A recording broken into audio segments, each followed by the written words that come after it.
பயமறியா என்ன சொல்ல வராங்க கதையில? புது மாதிரியா இருக்குது. நல்லா இருக்குமா? புது முயற்சி, புதுமுகங்கள் நல்லா என்ன பண்ணிருக்காங்க. சொல்ல வராங்க கதையில? அதுதான் படம் பாருங்க நீங்க. நீங்க உங்களுக்கு பார்த்த வரைக்கும் எது பிடிச்சிருக்கு? பார்த்ததான் சொன்னா புரியாதுன்னு பார்த்ததான் புரியும். பார்த்தாதான் புரியுமா இந்த படத்தை? வன்முறைக்கு ஆப்போசிட்டா தான் இல்ல நல்லா இருக்குன்னு பிரச்சனை இல்ல. கொஞ்சம் பார்க்கலாம் டார்க்கா இருந்தாலும் ஒரு ட்விஸ்ட் இருக்கு, த்ரில்லிங்கா இருக்கு. ஃபுல் அண்ட் ஃபுல் ஆக்ஷனா இருக்கா இல்ல எந்த மாதிரி இருக்கு? ஆக்ஷன்லாம் கம்மி சார். படம் ரொம்ப இன்ட்ரெஸ்ட். ஆனால் என்ன ஒன்றும் நீங்கள் வந்து படத்துக்குள்ளேயே போனால் தான் அந்த படம் உங்களுக்கு புரியும். ஒரு டிஃப்ரெண்டான ஸ்டைலான ஸ்டோரி. படம் நல்லா இருக்கு. இயக்குனர் என்ன நினைச்சாரோ அந்த படம் அவர் எடுத்துட்டார். பயமறியா பிரம்மை அப்படின்னு. இது மற்ற படங்கள் மாதிரி கமர்ஷியலாக இல்லாமல் ஸ்லோ அண்ட் ஸ்டடி பண்ணுற ஒரு படம் தான் இது. பயமறியா பிரம்மை அந்த படத்திலேயே அதோடைய ஒன்லைன் இருக்கும். படத்தோட டைட்டிலுக்கும் மூவிக்கும் என்ன சொல்ல வராங்க? அதுதாங்க. அதாவது சில விஷயங்கள் நம்மளால பண்ண முடியாது. நமக்கு அது வந்து பண்ண முடியாது அப்படின்ற ஒரு பயம் எப்பவுமே இருந்துகிட்டு இருக்கும். ஆனா நம்ம மைண்டுக்குள்ள அந்த ப்ராசஸ் போவோம் இல்லையா, கண்டிப்பா நம்ம அதை பண்ணுவோம் அப்படின்னு. ஸோ அந்த பயம் அறியாத அந்த நேரத்தில் நம்ம பண்ற அந்த பிரம்மை தான். ஸோ ஒரு விஷயம் நம்மளால நடைமுறை வாழ்க்கையில நம்மளால பண்ண முடியலனாலும் மைண்டுக்குள்ள அந்த ப்ராசஸ் போகும், அது பண்ணுவோம் அப்படின்றது. ஸோ கிட்டத்தட்ட அதுதான் அந்த படத்தோட ஒன்லைன். அவரோட மனம் எப்படி மாறுது, அது இப்படி போயிருந்தா எப்படி இருக்குன்ற மாதிரி செகண்ட் ஹாஃப்ல ரிவீல் பண்ணது உண்மையிலே நல்லா இருந்தது. ட்விஸ்ட் அண்ட் டர்ன்ஸ்லாம் எப்படி இருக்கு? நல்லா இருக்கு, டீசெண்டாக இருந்தது. செகண்ட் ஹாஃப்ல கொஞ்சம் டேர்னிங்லாம் வந்து ஃபர்ஸ்ட் ஹாஃப் எப்படி கனெக்ட் பண்ணாங்கன்றது நல்லா. படத்துல ஏதாச்சும் லாக் இருக்கு லிட்டில், ஆனால் அந்த அளவுக்கு ஒன்றும் அது ஒன்றும் இம்பாக்ட் பண்ணல படத்துக்கு. மியூசிக் பிஜிஎம்ஸ் அதெல்லாம் அப்படியே பேக்ரவுண்ட் நல்லா இருந்தது, பேக்ரவுண்ட் டீசெண்டாக இருந்தது, பக்காவாக இருந்தது.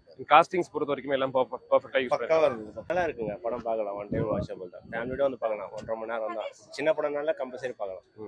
என்ன டக்குன்னு படம் முடிஞ்ச மாதிரி ஒரு ஃபீல் இருக்குன்னு நினைக்கிறீங்களா? இல்லை இல்லை அப்படிலாம் கிடையாது. இப்போ இங்கிலீஷ் படம்லாம் காஞ்சிரிங்களா 1.5 மணி நேரம் தான் கான்செப்டே. அது அதில் ஒன்றும் இருக்காது, பெய்யும் கம்மி எதுவும் பண்ண வேண்டாம். ஜஸ்ட் அந்த மியூசிக், பேக்ரவுண்ட் மியூசிக் அதே மாதிரி தான் எதுவும்.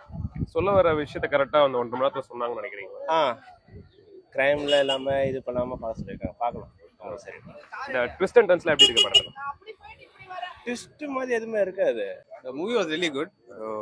The depth of the movie is very good, and I knew the director, the kind of movie he directs. So I think this movie should come out in OTT as soon as possible, so that it can catch more audience, you know. And there are audience who like such kind of movies, you know. So being North Indian, I watch South Indian movies more. I don't watch Bollywood movies at all. Well, I'm Tamil, and these are my friends. So படம் பார்த்தீங்கன்னா உங்களுக்கு okay. எல்லா கேரக்டர்ஸுமே கரெக்டாக use பண்ணியிருக்காங்களா அந்த படத்தில்? எல்லா கேரக்டரும் யூஸ் பண்ணியிருக்காங்க. இவர் ஜெகதீஷ்ன்றவர், அவருடைய முதல் படம், அவர் தான் நாயகன். ராகுல் கபாலி அவர் தான் இயக்குனர், அவரு தான் இதோடைய, அவருக்கும் இது முதல் படம். மற்ற எங்களை மாதிரி சப்போர்ட்டிங் ஆர்டிஸ்ட்லாம் இருக்காங்க. குரு சோமசுந்தரம், ஜான் விஜய் சார், ஹரிஷ் சுத்தமன், அப்புறம் நான். ஸோ இவங்களாம் சேர்ந்து தான் ஒரு மினிமம் காஸ்டிங் வச்சு படம் பண்ணியிருக்காங்க. ஓவராலாக ஃபுல் அண்ட் ஃபுல் எங்கேஜிங்காக இருக்க ஃபேமிலி ஆடியன்ஸ்லாம் வந்து பார்க்கலாம். நிச்சயமா ஃபேமிலி ஆடியன்ஸ் பார்க்கலாம், ஒரு புது அனுபவமாக இருக்கும். ஏன்னா நீங்கள் எப்பவுமே உலக சினிமாக்கள் சொல்றீங்களா, அது உள்ளூரில் இருக்கிற ஒரு தம்பி பண்ணியிருக்காரு ராகுல் கபாலின்னு, என்னன்னு பாருங்க. சரிங்களா, ஒரு புது அனுபவம் உங்களுக்கு கிடைக்கும். உங்களை அடுத்தடுத்து நாங்கள் எதுல எல்லாம் எதிர்பார்க்கலாம்? அடுத்து இப்போ மகாராஜா பார்த்தீங்க இல்லையா, இப்போ அடுத்து இந்தியன் 2ல பார்ப்பீங்க. சூப்பர். அடுத்தது நயன்தாரா மேடம் இந்த மண்ணாங்கட்டி இருக்கு. அதுக்கப்புறம் விழாநாயகன் ஒரு படம் இருக்கு. அப்புறம் தெலுங்குல ஒரு 2 படம் வரும். நிறைய படங்கள் பண்ணியிருந்தாலுமே ராட்சசன் தான் உங்களுக்கு ஒரு பெரிய அளவுக்கு கை கொடுத்துருக்கு. அது எவ்வளவு ஸ்பெஷலா இருக்கு? ராட்சசன் எப்பவுமே நமக்கு ஸ்பெஷல் தான். ஏன்னா ராட்சசன் அப்புறம் 25 படம் நடிச்சிருக்கேன். ராட்சசனுக்கு முன்னாடியே ஒரு 25 படம் நடிச்சிருக்கேன். பிச்சைக்காரன், முண்டாசுப்பட்டி, ஆரஞ்சு முட்டை அப்படின்னு நிறைய படங்கள் நடிச்சிருக்கேன்.